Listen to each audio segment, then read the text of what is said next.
So I have now had my fourth iPhone 12 Pro Max for a little over 1 week now, and I want to give you guys my final thoughts on whether or not you should buy it. So during this time frame and running countless amount of tests, you guys have seen some of the problems I've had with the camera so far, and here's what I found out and pretty much have concluded. The one thing I'm thinking is that somehow or another, the camera issue that I'm having could possibly be related to this Rode microphone. In case you've never seen one of these before, let me show it to you.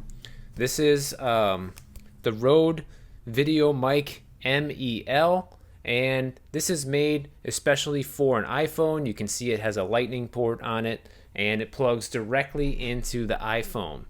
And so every time that these camera issues have occurred with the crazy audio, I've noticed one thing that's been in common is they always occurred after I plug this microphone into the phone, and after I even unplug it, that's when you start hearing all this crazy crackling and the popping and all these things start happening. I'm not even really sure anymore if it's actually the phone that's the problem, but it's hard to say because I'm shooting this on my iPhone 10 right now, the video you're watching, and I always use this microphone with that phone and never had a single issue. Now all of a sudden the 12 Pro Max comes along and it's not compatible. I don't know. It could be possible. That's another phone that's 3 years newer and this microphone was maybe not designed to work with that. I'm not sure. Could be some sort of a handshake issue. So now I'm going to put on screen for you a couple of short clips showing you what happens when the microphone is plugged in. It gets this popping sound. What happens after the microphone is unplugged, and then this crazy distortion that it does with the phone with no microphone, but only after the microphone was plugged in. And I'll also show you another clip showing how the phone sounds all by itself with no microphone whenever there are no issues. And it actually sounds pretty good like that. Set up my stuff like that, and then I'll jump in the water right away to cool off. Pretty much above average for this time of year.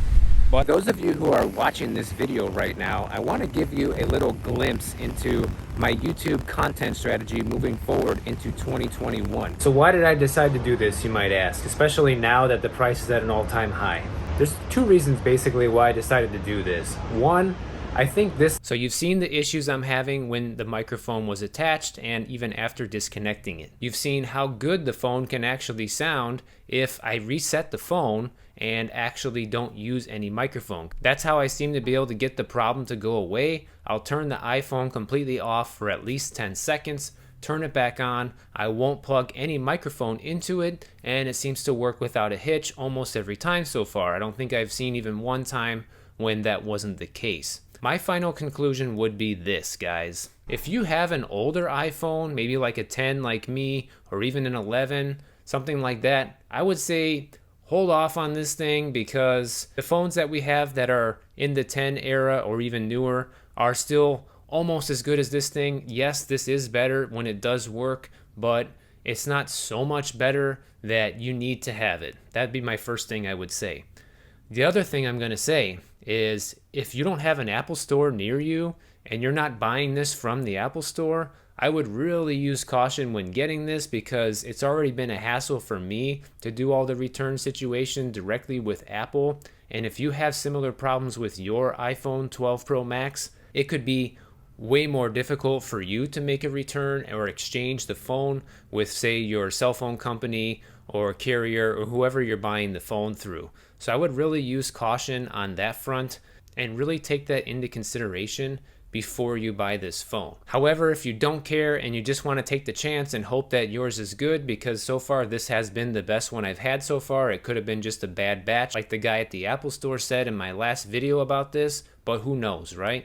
So if you really want to take the chance, then yeah, go for it. It takes incredible pictures and videos when it does work properly, but if you have a newer iPhone within the last few years, you probably don't need this. Maybe hold off until the next iPhone next year. You know, every year they come out with a new one. And definitely be ready to make a complaint or return it if any of these issues that I've shown you surface. Now, one last thing before I go. Obviously, the name of this channel is called Grow on YouTube, but some of these iPhone videos have really been taking off and really been successful on the channel. So let me know in the comments if you think I should just talk completely about iPhones from now on, or also growing on YouTube, because the whole reason I started this channel was to help other people learn how to grow their YouTube channel. And I think that talking about iPhone and gear does have a relationship to that, because obviously you need to have tech in order to make YouTube videos, right? So let me know what you guys think the direction of this channel should be down in the comments, and I'll see you in the next video.